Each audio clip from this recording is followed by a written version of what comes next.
Tudo bem, galerinha? Bem-vindo de volta ao nosso curso de Elementos de Álgebra e Análise Tensorial para Mecânica Contínua. Aqui quem fala com vocês é o Cássio. E a ideia da nossa aula de agora é fazer uma continuidade nos nossos exemplos a respeito de contração dupla. Tudo certo? Então, na aula de hoje a gente vai ver os exemplos 3 e 4, que em termos de dificuldade eu pretendo aumentar um pouquinho com relação aos exemplos 1 e 2 que eu passei na aula anterior. Tá? Então, enquanto na aula anterior a gente viu uma contração dupla envolvendo um tensor com base I e J e outra com base numérica, agora a ideia é ver o produto de contração tensorial entre dois tensores com base numérica. Então, o que a gente vai escrever? Nosso A vai ser um A 1, 2, E1, E2, mais um A 3, 2, E3, E2. E o nosso B, um B 2, 1, E2, E1, mais um B 3, 2, E3, E2.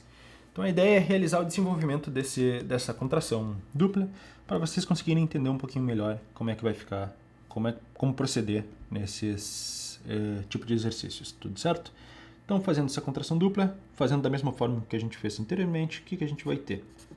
A1, 2, E1, E2, mais A3, 2, E3, E2. Aqui me perdoem, mas vou ter que botar na linha de baixo, com B2, 1, E2, E1, mais B3, 2, E3 com E2. Então a ideia é a gente fazer aquela separação que a gente fez em termos da distributividade da nossa soma, tudo certo? Aqui a gente vai ter cada um dos dois tensores, tanto A quanto B, são dois termos. Então quando a gente for reescrever isso daqui, a gente vai ficar com A1, 2, E1, E2, com B2, 1, E2, E1, mais A1, 2, E1, E2, com B3, 2, E3, E2, agora com o nosso A3, 2, A3, 2, E3, E2, contraído com B2, 1, E2, E1, e o último termo, mais A3, 2, E3, E2, contraído com B3, 2, E3, E2. Tudo certo? Então, lembrando, a gente vai ter que fazer a contração dos nossos de dois sínteses. Esse com esse e esse com esse. Para o segundo termo, a gente vai contrair esses dois sínteses e esses dois sínteses. Esses dois sínteses aqui. E por fim, esses últimos dois índices aqui. Então, para fazer o desenvolvimento da nossa expressão, o que a gente vai resultar? A1, 2, B2, 1, delta 2, 2, delta 1, 1. Mais A1, 2, B3, 2, delta 2, 3, delta 1, 2, mais A3, 2, B2, 1, delta 2, 2, delta 3, 1, mais o último termo, A3, 2, B3, 2, delta 2, 3, mais vezes delta 3, 2. Então, o que acontece? Aqui a gente já tem os nossos deltas de forma numérica. Então, se vocês forem lembrar, delta II, considerando que I, obviamente, é igual a I, né? Ou a gente está utilizando o mesmo índice, é igual a 1. E delta IJ com i diferente de j, isso daqui é igual a zero. Então, dessa forma, o que a gente tem? Delta 22 é igual a 1. Delta 11 é igual a 1 também. Delta 23 é igual a 0. Delta 12 é igual a 0. Delta 22 é igual a 1. Delta 31 igual a 0. Delta 23 é 0. E delta 32 igual a 0. Então, para terminar esse exemplo, como fica a nossa solução? A gente vai ficar com A12, B21 vezes 1, mais A12, B32 vezes 0, então não vou representar aqui, A32 vezes B21 vezes 1 vezes 0, então também não vou precisar representar, por fim, mais A32, B32 vezes 0. Então, o único termo que fica resultando nessa nossa expressão é o primeiro. Então, a contração dupla entre esses dois tensores que eu apresentei para vocês, aqui enunciado, ele resulta nessa expressãozinha, nesse valor escalar aqui. Tudo certo? Pois bem, então, o que eu fiz aqui com vocês?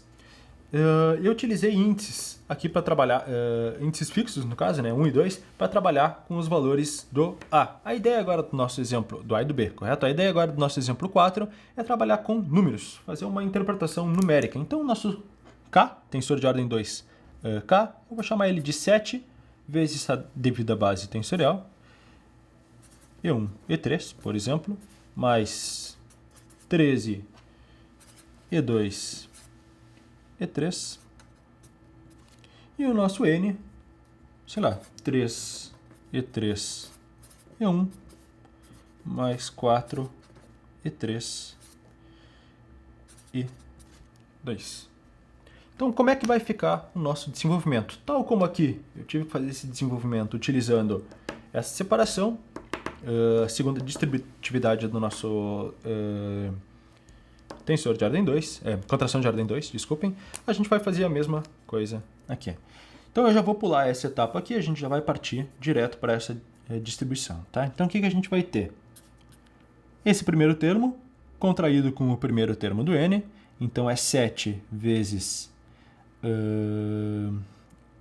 7E1, E3, contração dupla com 3, E3, E1, desse primeiro termo do N, mais 7E1, E3, contração dupla com o segundo termo do N, 4, E3, E2, mais o segundo termo do nosso K, 13, E2, E3, contraído com o primeiro termo do N, 3, E3, E1, mais 13, E2, E3, com o nosso último termo do N, 4, E3, E2. Tudo certo? Então a operação que a gente fez aqui é a mesma que eu tinha feito anteriormente. A diferença é que agora a gente tem números, tá? E não tem necessariamente mais variáveis indefinidas. Tudo certo? Então a gente vai ter que fazer as mesmas operações que a gente fez anteriormente, isso é, contração desse índice com esse índice, contração desse índice com esse índice, e assim por diante, tá? Para todos os nossos produtos de contração dupla. Então, qual será o nosso resultado? A gente vai ter 7 vezes 3, vezes delta 3, 3, delta 1, mais 7 vezes 4, vezes delta 3, 3, delta 1, 2, mais 13 vezes 3, vezes delta 3, 3, vezes delta 2, 1. E por último, 13 vezes 4, vezes delta 3, 3, vezes delta 2, 2. Então, a gente vai ter que fazer a mesma análise que a gente fez com relação aos valores dos deltas. Então, o que a gente tem? Delta 3, 3 é igual a 1, delta 1, 1 é igual a 1, 3, 3, de novo, 1, esse aqui é 0, esse é 1, esse é 0, este é 1 e este é 1. Então, a nossa solução final, o que a gente vai ter? 7 vezes 3, mais esse termo aqui, mais esse último termo aqui, porque esses dois aqui dão 0. 13 vezes 4, tá? Então, se a gente for chegar e fazer essa conta, desculpem que eu vou ter que só pegar a calculadora, que eu realmente não consigo fazer isso de cabeça. Então, o que a gente tem? 7 vezes 3, mais 13 vezes 4. Nosso resultado, se eu não errei na calculadora, é 73. Tudo certo? Então, o que a gente fez aqui? A gente já descobriu que isso daqui é realmente um valor escalar, tá? Esse exemplo aqui deixou claro para vocês que esse produto entre dois tensores de ordem 2 resulta simplesmente num valor escalar. Então, o que a gente pretende fazer nas próximas aulas? A ideia é introduzir tensores de ordem mais alta, para vocês verem que quando a gente for trabalhar com produto de contração dupla, a gente vai começar a ter como resultado determinados vetores, ou então tensores de ordem mais alta, e não mais valores escalares. Tudo certo? Pois bem, pessoal, muito obrigado pela atenção de vocês e até a próxima. Tchau, tchau.